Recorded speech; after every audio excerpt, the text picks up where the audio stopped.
In 2020, I got an email that changed my life. It was from a friend I'd known back in my early New York City days. We'd fallen out of touch, the way people do. And out of nowhere, she wrote to tell me she'd stumbled across a novel I'd written in the 1990s and that I'd indie published on Amazon in 2008. The book was called Rock Gods of Oct, which I've since re-released as Rock Gods and Messy Monsters. I never promoted it back then and never really told anyone about it, so for years it just sat there. She told me she read it and that it had inspired her so much that she quit her job to go after her passion that she'd put off for decades. I want to share what that email did for me, but first I need to back up a bit. The year before, at age 59, I moved alone to Santa Fe.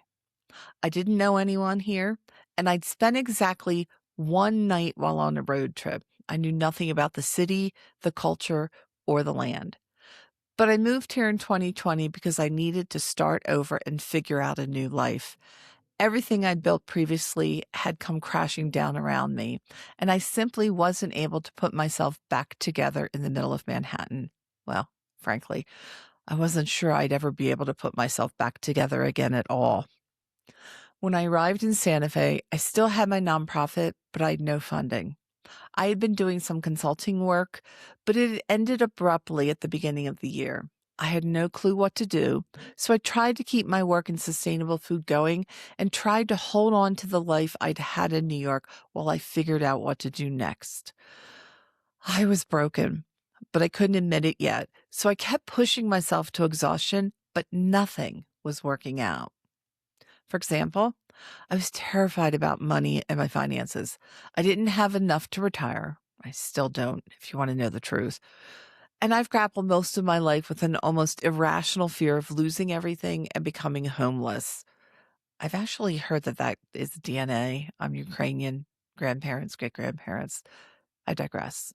But I'd go online like every day and check my bank account. And every time I would just be terrified and there'd be money in there. I tried to apply for grants, but I'd look at these massively complex, long, exhausting applications, and I would just stare at my computer screen. I didn't have the energy to fill out a form that could take days and maybe get $5,000 if I was lucky. I kept telling myself I should write a book, but I would stare at a blank page and nothing would come out. I put a plan together for a Patreon, but never launched it. Started a Substack, which I didn't publish regularly. I am now. And I spent months and months spinning wheels and going nowhere. I even enrolled in some business accelerator programs here in Santa Fe, 3 to be exact, because I felt like I had to start a proper business to make money. I pushed and pushed and pushed until there simply wasn't anything left in me. And then one day, I had nothing left. I started taking afternoon drives through the desert and spent a lot of time sitting on my porch looking at the clouds. If you don't know the sky here in New Mexico, it's wide and open and spacious and so beautiful, especially during monsoon season and at sunset. But something in me had let go and I had no fight left. I don't know how to explain it, except to say that I gave up trying and pushing myself to exhaustion, thinking that was going to bring me success and money and make me happy. I don't know how many months I stayed there, but I stopped trying to fix my life. I watched clouds roll by, birds feed on my ledge, and watched the sunset nearly every night. And to be honest, I still do that most nights. After I'd let go and was sitting in the panic of the unknown, the email came. I'd wanted to write books since I was 15, but I was told back then that I'd wash dishes for the rest of my life. So I conformed as much as I could and worked at a record company and at a nonprofit. And to be honest, I never fit in with office life. I don't have the personality for it because I'm more the independent type, but the washing dishes fear had become seared in my brain. I was also extremely insecure about whether I'd ever be good enough to get published, so I let life carry me in directions I wasn't really meant for. Mind you, anything I put my mind to, I pretty much excelled at, because I was a perfectionist, and I did enjoy some things, like putting on TEDx Manhattan, but I never really felt I was doing what I was supposed to be doing. My dream had been to use my stories to express myself and hopefully help inspire a few people. But I'd always been too frozen with the fear of rejection and scared of failing and feeling humiliated. But the person who contacted me, she'd let me know that I'd inspired her so much that she took her big leap in life and went for a golden ring. I have to preface what I'm going to say by letting you know this was hard, like one of the scariest decisions in my life. But I looked at that email. I looked inside myself where there was nothing but fear and just a big, sad hole of nothingness. I looked at my bank account where I had been planning to use the money I'd saved to hopefully buy a place, and I made the best and most terrifying decision of my life. I decided to go on sabbatical, as I first called it, to write fiction full time. I had to battle the brainwashing that I wasn't good enough, that I'd end up washing dishes and become homeless, and that I'd be a failure. And that's tough programming to rewire. But I did it. I effing did it. What finally convinced me to make my dreams a reality was death.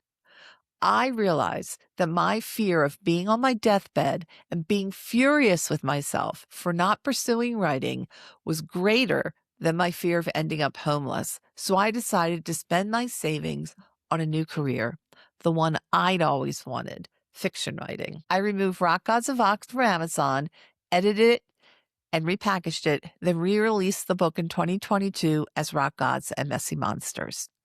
I learned indie publishing and marketing as much as I could. To me, it was like getting a book publishing and marketing degree, just without the degree.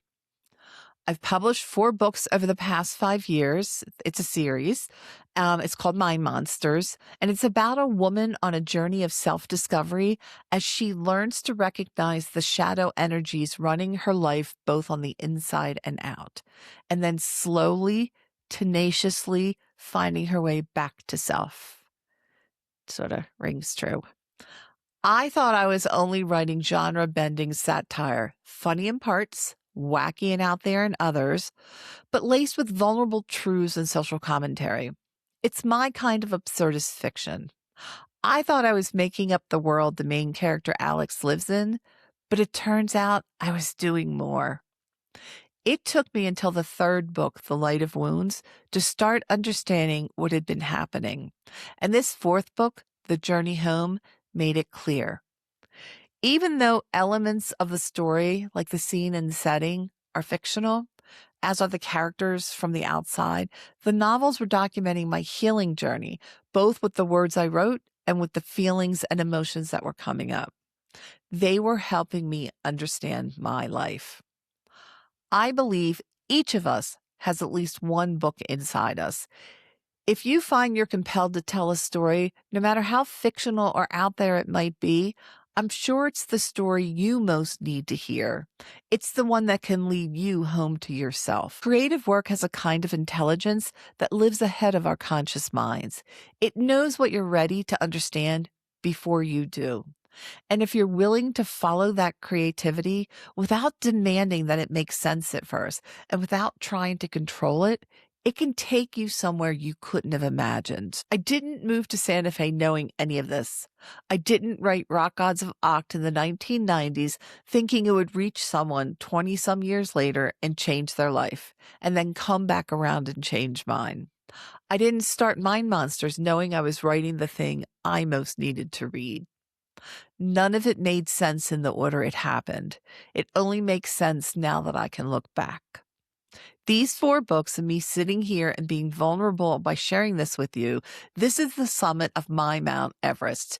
This is the most important accomplishment of my life because I stood up to my monsters, both on the inside and out. And I'm finding myself and I'm learning who I am and who I'm not. And I'm figuring out what I want from life. And along the way, my hope is still that I might inspire 1 or 2 other people to stand unapologetically in their own truth, no matter where they are in life, and to reach for their dreams. If you're sitting on a story, a painting, a song, or anything you can't let go of. Even if you literally want to climb Mount Everest or work on the space station, please throw caution to the wind and stomp out any excuses. Take the chance. This is your life. Don't let society or other people hold you back. Trust me, I did it for, until I was in my 50s. So just start. Don't overthink it. And don't wait until you have everything perfect. Pick up a pen, a brush, a guitar, whatever it is, and get started. Please don't be on your deathbed with any regrets. You don't have to be perfect. Perfect is boring anyway. Be as messy as you want or need to be. Let your inner self out, and you don't need to know what it's for either. The meaning will show up later, and it might surprise you when it does. The fourth Mind Monster book, The Journey Home, this is it. It's so new that it's a proof copy. That's why there's this line here. But The Journey Home is the end of the series, and it also marks the beginning of a new chapter in my life, the one I've always wanted. And I'm honored to share this with you. And listen, I am scared.